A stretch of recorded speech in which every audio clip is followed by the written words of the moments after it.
because, you know, the end is nigh. Arctic sea ice extends asleep. Ability to raise asleep. Sea ice is melting. That's an undeniable fact. And because it's been so heavily politicized, oh, I don't like carbon tax, therefore this doesn't exist. No, I don't like carbon tax either.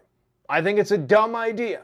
I think it's not going to yield the result. It's just going to breed more corruption that's ultimately going to create more CO2. It's counterproductive. But that doesn't mean the shit's not happening. I mean, God.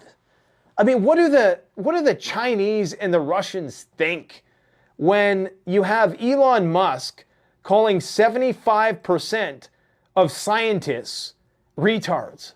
Literally, on X, 75% of scientists, people who spent their life, I mean, you may not agree with the academic industrial complex in all of its fallible glory, but you gotta admit that something's messed up. I mean, imagine Xi Jinping and Vladimir Putin looking at this.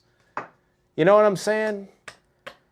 Look, Sleepy Joe tripping up the stairs to get into his airplane and Mitch McConnell falling asleep. That's no different than this.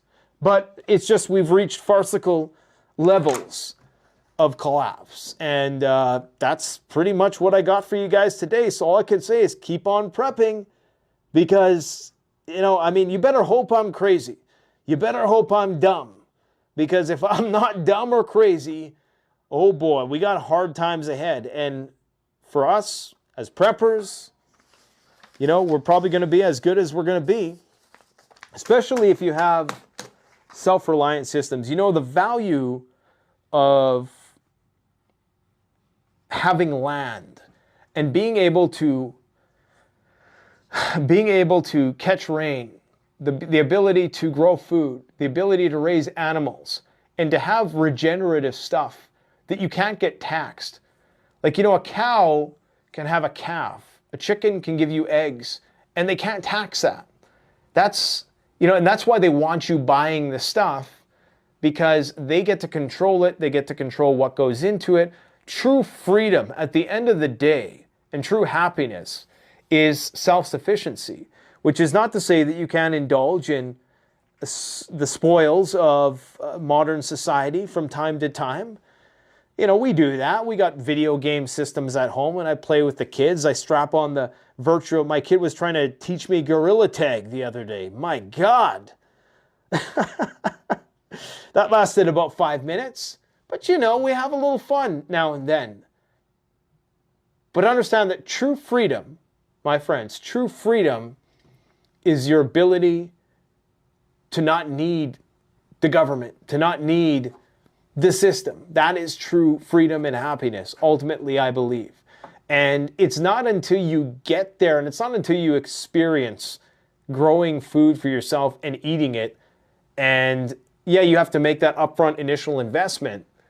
But when you start to see the returns and the regenerative aspect of it, it's really truly liberating, and there's a certain joy that comes along with it. And I'm just in the initial phases of that. I'm not an expert, not one iota. But, you know, we're finishing up the greenhouse this year. The orchard is, we got that put in the ground last year. Going to get some chickens. Probably going to get some larger animals. Might not be ready for that this year. But we're going to build out all the infrastructure that's needed for that. And we're going to try to do our best to just live a honest and just life. So I encourage you to try to do the same because it's over. They've lost control. They have completely and utterly lost control. The patients are running the asylum, and no one particular president is to blame. This is something that's been culminating for decades, and we're just now at the tail end of it. These are historic times, so please continue to prepare in any way that you possibly can. It starts off, of course, with taking care of your body, taking care of your mind, and taking care of your emotions. And for some people, your spirit and your community and your friends. That's the big 5 things. Watch the video I released a couple days ago if you want to learn more about that. Thanks for watching. Don't forget to like, comment, subscribe. Vision series Home